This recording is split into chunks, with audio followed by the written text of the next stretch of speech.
workers make more money so that we raise the pay. So that is not Bernie Sanders-like at all in that case. But the other aspect, Leland, is concurrent with this globalization has been an over-financialization of our economy. And I say this as a guy who traded bonds for 25 years on Wall Street. But look, the titans of high finance and the titans of tech, and they're often deeply intertwined, have a concentration of wealth now that is simply unmatched in all of American history. And on top of that, on a lot of these elites, Leland, they're just garbage people, quite frankly. They're not patriots. They don't have any sense of altruism, any sense of responsibility to this country that has allowed them to become so fabulously successful. You know, if you look at the so-called robber barons, I think they were 10 times more altruistic and patriotic than any of the tech titans of today. I think a couple of people dying in the coal mines might have disagree with you. Either, I don't know, probably. The workers might have. But that neither here nor there. I said you sounded like Bernie Sanders, so now we'll play Bernie Sanders and let the audience decide. People will tell you that Bernie Sanders is far left. He's an extremist because he thinks the United States of America should do what every other major country on earth does and guarantee health care to all people. That's radical. That's extreme. Well, I'll tell you what's extreme. Extreme is when one man owns more wealth than the bottom 53% of American households. That's extreme. That's radical. You know, I do love the crowd there that Bernie's talking to, who is all the credentialed elite class in Washington. But that has a lot of validity, and I'm wondering now twofold. One, if the anger that was there in 2016 that was real, there's not a lot of people who are going to say, look, we gave Republicans a chance, and look what they did with it. The problem got worse. Yeah, listen, you make an important point right Just now. exactly what I told him. The Republican Party, as the That's the reason why I wouldn't vote. I knew it was going to get bad. In all of the polling, it's and worse, and worse, sir. All credible public polling is being held responsible for an economy which working class people tell us is not working for them. Now, it certainly wasn't working for them under Joe Biden either. But the point is, the Republicans have the reins of power right now, and as such, they are getting that blame. So to me, you know, what are the answers? Well, first of all, stop the war, okay, immediately. Wrap this war up. Number two is immigration control. We're doing some really important work. President Trump has closed the border, thankfully. We need to get even more serious now about internal enforcement. I think we also need to pause legal immigration to this country so that we can see prosperity on Main Street and Main Street wages rise again for this country. But look, Bernie Sanders and a lot of folks on the populist left, they do correctly identify the problem. They just have all the wrong answers, right? All state control. And to be fair, they've tried their answers in other countries with predictable, disastrous, and universal results. Last point, in 30 seconds, Steve. The one thing, though, I don't see Republicans talking about is any sense, and I hate to use this word, of fairness. Yes, the top 50%, the top 1% pay whatever percentage of taxes. They also have a far greater percentage of income. I don't see Republicans talking about closing the carried interest loophole deduction, the oil depletion allowance deduction, getting rid of the deduction for private jets and increased depreciation for yachts, on and on and on. I don't see any Republicans talking about that. Leland, I think that if more Americans understood what the carried interest loophole actually is, and I say this as somebody who benefited from it for decades, they would be absolutely outraged. It would be a pitchfork moment. It's unfair. It should not exist. It's absolute charity to some of the wealthiest people in American society. And the Republicans are lucky that most Americans don't simply understand what a giveaway and what a really grift it is. Well, well said, Steve. And honest, as you are, having benefited for so many years. Steve Cortez, thank you very much. Speaking of Elon Musk, he does actually love America and love freedom. We know that because the European political class hates him. Elon Musk is their new villain, not because he is a trillionaire, but because he's willing to talk about Western values. You see, to most in Europe, the problem isn't Muslim immigrants overrunning European cities and trying to behead locals. That's what happened in Belfast over the weekend. A Sudanese asylum seeker brought his culture literally to Northern Ireland. You can see it on video there. The politicians are really mad, not at the immigrants. They're mad at Elon Musk in social media telling the rest of Europe and the world about the attempted beheading. How does the government view the actions of Elon Musk, who would appear online almost to be trying, I think it's fair to say, to whip up unrest in this country, Minister? Yeah, I think it's appalling. Anyone that is seeking to drive and exploit a situation like this to drive their own political agenda is grievously wrong and doing damage.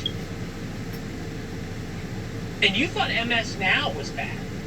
Musk has been very vocal on the protests. One tweet reading, "Murderous migrants beheading innocent people in their hometown is what's making people angry, not social media." And people are angry. There was another night of rioting in Belfast after that horrific video of a Sudanese immigrant trying to behead a man in the street. Can't imagine why those in Belfast are upset. Let's bring in Niall Stanage, White House columnist for The Hill and a native of Belfast. I think, Niall, probably agree with the people that I disagree with that Elon Musk is the problem. Yes, certainly. I think Elon Musk is someone who has inflamed this situation. And I further think, Leland, that it's not that usual for me to take an exception that easily. But to say, as you did in your introduction, that Sudanese man brought his culture to Northern Ireland. We're talking about a violent incident, obviously indefensible, obviously by one individual, and terrible, terrible action. To suggest that is a bringing of Sudanese or any other culture is an outrageous thing to say. Really? So have you spent a lot of time in the Middle East, Niall? Well, I'll tell you what I have done in relation to the suggestion that these activities are an alien culture. I, early in my journalistic career, interviewed a man by the name of John White. He was then in the edges of respectable politics. He had a conviction in 1973 for a double murder in which he, a white Protestant pro-British loyalist, forgive the history lesson. The answer to my question is no. Was he striking a blow for loyalist The culture of Islam is a violent and conquering culture, okay? According to the Interior Ministry, this is of France, of the Interior Ministry, 93% of thefts and 63% of sexual assaults on public transport in the Ile-de-France region are committed by foreigners. At the same time, sexual violence in these spaces has increased 86% in 10 years. And you're telling me that the influx of immigrants from Muslim countries doesn't have anything to do with this? I am telling you that it is completely an overgeneralization to suggest that people of a particular religious faith are therefore intrinsically violent. I'm talking about the culture. Okay, I'll try another one. Denmark took in 321 Palestinian refugees in 1992. By 2019, 64% have been convicted of a crime, and including 34% of their children too. A very large portion were also on welfare. Again, I note that your source for that is Nigel Farage MP. My source for that is the Danish Ministry, Interior Ministry. I ask you the question though, Niall. If the statistics aren't the problem, why does everybody get so mad when you talk about them? Because I think that people understand that one of the effects of talking about them is the kind of violence that we have seen in the wake of that attack in Belfast, where we have children burned out of their homes, where we have absolutely like a 9-year-old little girl being brought, you might see it actually on that footage, protected by the police from racist violence. People have been burned up who had nothing to do with what happened. Racist violence is always bad. Agreed. But Niall, maybe people wouldn't be in the street with pitchforks if their politicians were more worried about protecting them than they were about toxic empathy towards a culture that brutalizes women, that condones this kinds of violence, that lives by Sharia law in these countries that these people come from. Pete Hegseth, for example, was talking about that in France ahead of D-Day. Take a listen. Sadly, today, different European beaches are stormed by different dangerous ideologies. When will European capitals do something about that invasion? As our great president Ronald Reagan once said, freedom is never more than one generation away from extinction. You don't pass it to the next generation in the bloodstream. It must be defended by each and every generation. You get the last 30 seconds. I would just say that the greatest city in this country and the greatest city in my view in the world is New York City, where 1/3 of the inhabitants are immigrants, where the children in the public school system come from homes that speak 180 foreign languages, and I think that is the large and generous United States that I like, and not this narrow xenophobic nativist version that is coming into fashion. And New York City just elected a terrorist sympathizer. So I guess that we both get each other's. I thought I got the last word. Thank you. Outrageous. Yeah. I changed the rules. That's what happens when it's your show. Niall, thank you as always. First wrote about this in War Notes, and we are going to continue to write about it in War Notes. It is one of, if not the most important story of the 21st century. It's a free look at the show every day at warnotes.com. There is now a premium version of War Notes available. There is a video that comes out. I record it every day right after the editorial meeting at 12:30. It is our first look at the most important stories of the day. Sign up for warnotes.com, the premium version. A lot of interesting things that come with at Leland Dinner. War Notes is the original newsletter at 7 p.m., also free. See you at warnotes.com. So, let me just ask you a very simple question. Are we really being told the truth about gas prices?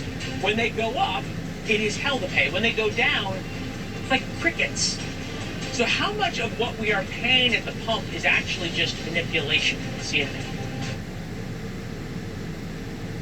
Well, that's good. It's a real good point, because I think a lot of these people are just purposely trying to take advantage of other people, and they see an opportunity to jack the prices up. That way they can make a little bit of money, and they do so.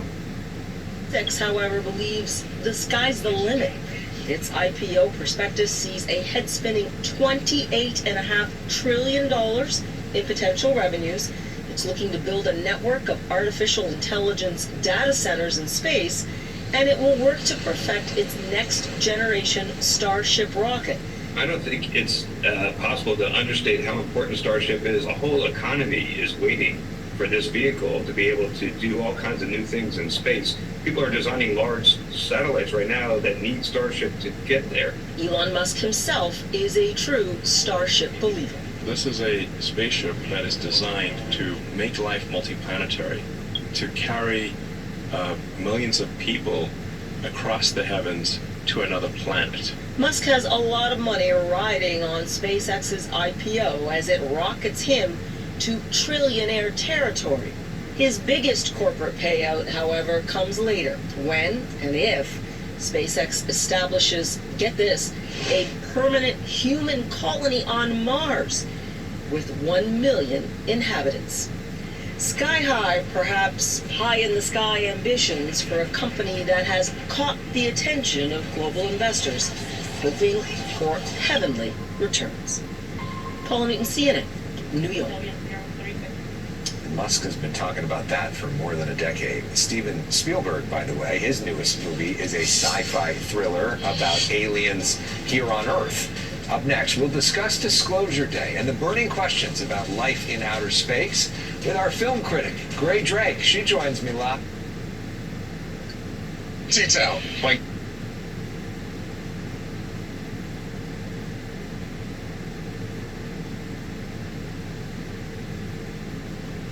Unbelievable. And all this stuff going on pertaining to the rich getting richer, the poor getting poor. Unbelievable. Thank you, sir. Thank you. You bet. Thanks, everybody.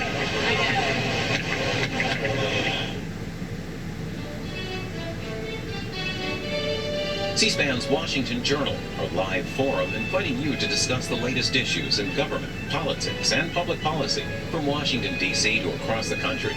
Coming up Friday morning, Washington Examiner executive editor Bob Cusack covers the ongoing conflict in Iran and attempts thus far to pass the foreign intelligence card as well. How do we help the average family in this country benefit from lower prices, more information? I'll use this as an example. Someone was looking for an air conditioning unit at home, and they used these models to do research and takes several hours in 90 seconds. I think so. We have a lot of opportunities to share with the American people the benefits, the opportunities that come with this technology. I'm not sure that if developers and Habitat for Humanity to get families into homes. It has an on-site health center that provides students in the community with mental and physical health services. The school's graduation readiness program has helped it achieve amongst the best graduation college acceptance rates in Ohio, and Euler is at the that Scotland can do it. Hopefully we get the result on Saturday night against Haiti, and then it's on to Morocco, and then the small matter of negotiating a game against Brazil, which both games will be here at the Hydro. Brian, you sound like... Sounds like he's skipping around with his words.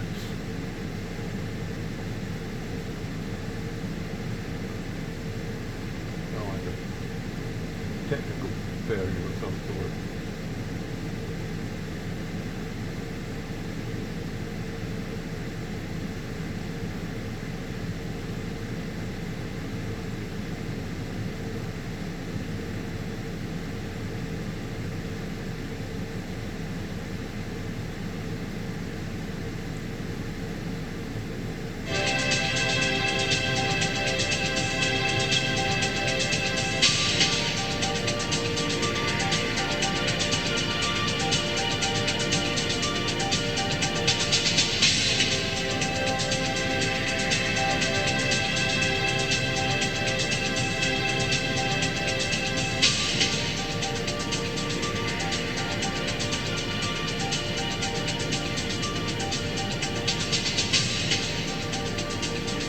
The nation's tallest stone structure, the Washington Monument, was built to commemorate America's first president and towers over the Capitol, which also bears his name.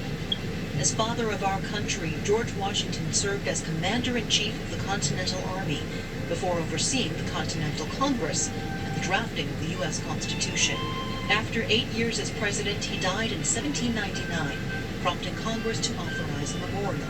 It was designed in the shape of an Egyptian obelisk to recall the timelessness of ancient civilizations. Construction began in 1848, but was halted for 22 years starting in 1854 due to a lack of funds and the American Civil War. The monument was finally finished in 1884 with over 36,000 stones reaching almost 555.5 feet tall, and at the time it was the tallest structure in the world. This is your history, your news. Are you having a harder time finding real news?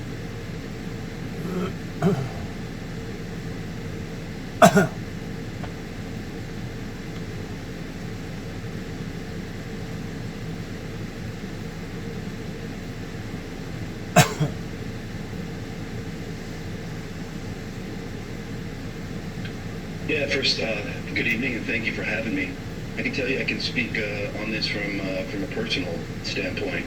I come from generations of veterans. Both of my grandfathers served in World War II, and